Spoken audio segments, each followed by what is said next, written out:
one of the quotes that came on was just asking questions, still in the line of talking about coming alive. It says, what is your soul calling you to do? You know, those are deep questions we need to ask ourselves, which will determine whether we're coming alive or not. You know, I read a quote. I read a quote today which says that when you're alone and you don't like a person you're with, oh, it was Marcus Aurelius, yes. But if you're lonely, you don't like the person you're with, then you're in bad company. That means you don't like yourself. There are a lot of people that don't like themselves. Why? They don't know themselves. They don't know themselves. They've not dated themselves.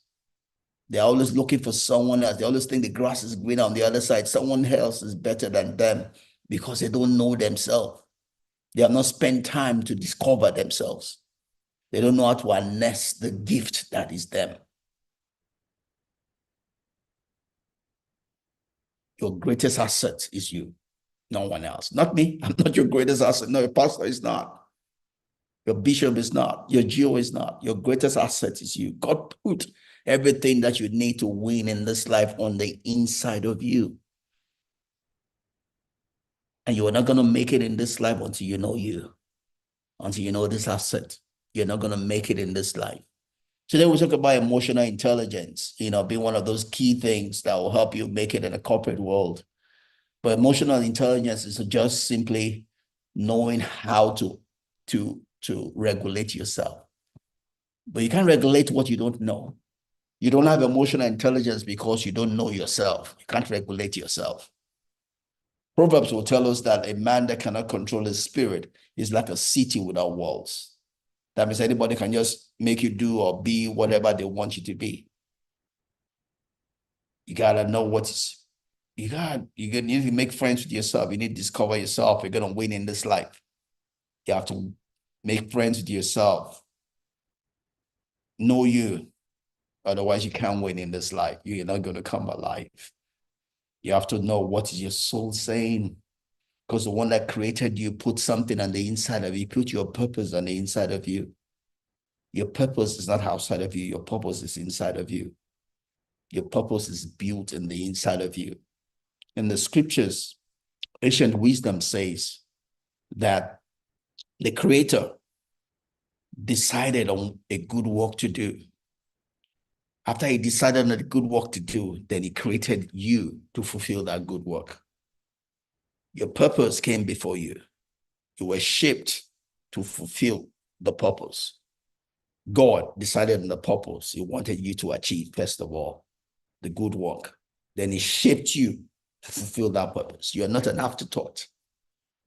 God thought about you before he created you. He didn't create you then think, oh, so what can we do with this person that we have created? That's not the order of things.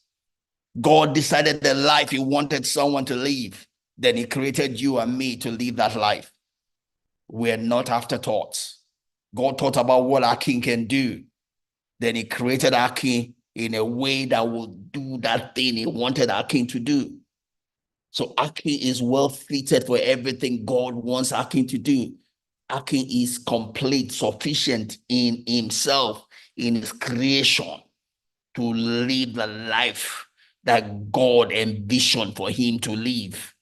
God wrote in his book what Akin will do, then created Akin sufficient and empowered and grace to fulfill everything that's written in the book concerning him. That's the same way God created you. You're not an afterthought. Everything he wanted you to do, he has empowered you to do it. He has equipped you to do it. If only you know you. What's there written in your soul? What's there written in your being? Your purpose is there. Your purpose is there. Your purpose is not anti-you. Your purpose agrees with you. If only you know who you are. If only you know what your tendencies are. Your tendings are. The Bible will say, train up a child in the way the child should go. And when that child is old, that child will not depart. Train up a child according to the bending, the creation of that child, the tendencies in that life. And that life will stay in that path when it's grown, when it's of age and makes his or her own decision. Train up a child according to the hand of God you see in that life. And that life will go according to the hand of God in that life. What is your soul saying? Who are you? What's your person crying out? Do you know you? You can't win against yourself. So God said to Joshua that this is the way to have good success, by knowing me through my word. So there's success, there's good success. There's success that does not fulfill you. There's good success that fulfills you. Good success is in agreement with your soul, your being, your person. Not doing something that's against your character. You're not going to have good success. You might have money, but the money, you might seemingly have money, but true is the money that has you. You don't have the money. In good success, you have the wealth, you have the money. In just success, that thing has you. It seems like if you have it, but it's that thing that has you. It will consume you. It will consume you if it's not in agreement with your person. So you got to know, what is your soul saying? What's in agreement with your person?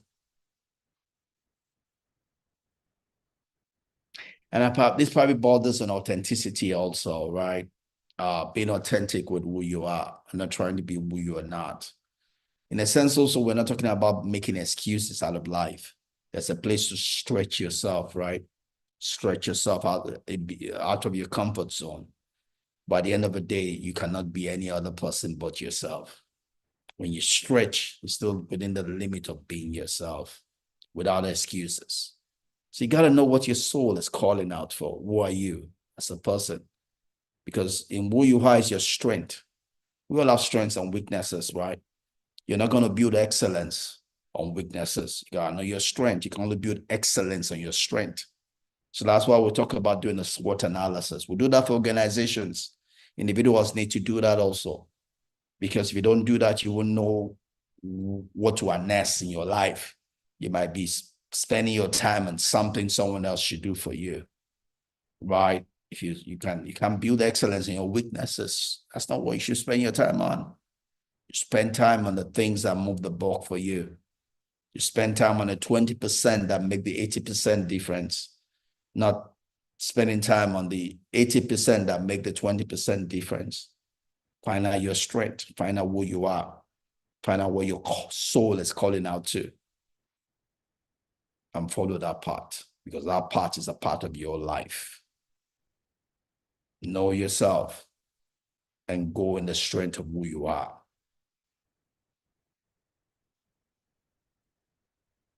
It says, what is the mission, the meaning only you can fulfill, right? So you're asking a question, what is the mission, the vision that only you can fulfill?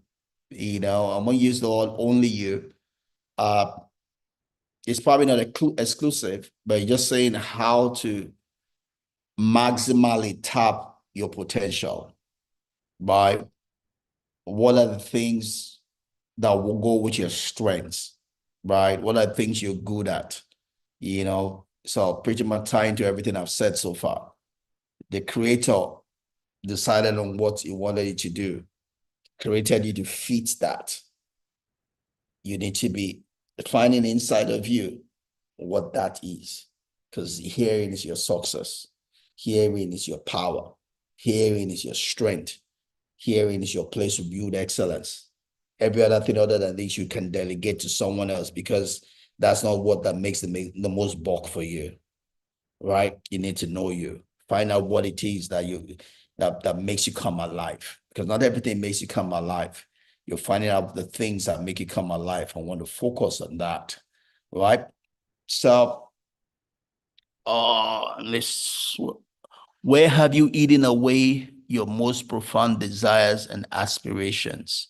So be sincere, be true to yourself, I guess, is the key word there. And we're going to close at this point here. Is a key word there's being true to yourself, right? Being true to yourself. What are the deep desires of your heart? What are your aspirations? Sometimes religion, steals that from us. Religion tells us uh those things are not important. Religion makes us feel that purity is not to chase after our own desires, our own aspirations, because someone wants us to chase after their own, you know, that there is something that makes you come alive. And if you don't do that thing, you will not be fulfilled. There's something that makes you come alive. If you don't do that thing, you will not be fulfilled. You will not live life alive. You'll pass through, you'll just be passing through. You will not be living, just be existing. Be true to yourself. What are your desires, your aspirations? And have to have a plan to make them come to pass. Because that's what it means to be alive, to leave a legacy, to leave a mark here. Right? We're not going to be here forever, but we can leave a mark here while we're here. We can make a difference in life, in existence, in civilization. We can fulfill the reason of our creation. There is something we're created to do. Let's find that out and make sure we do it.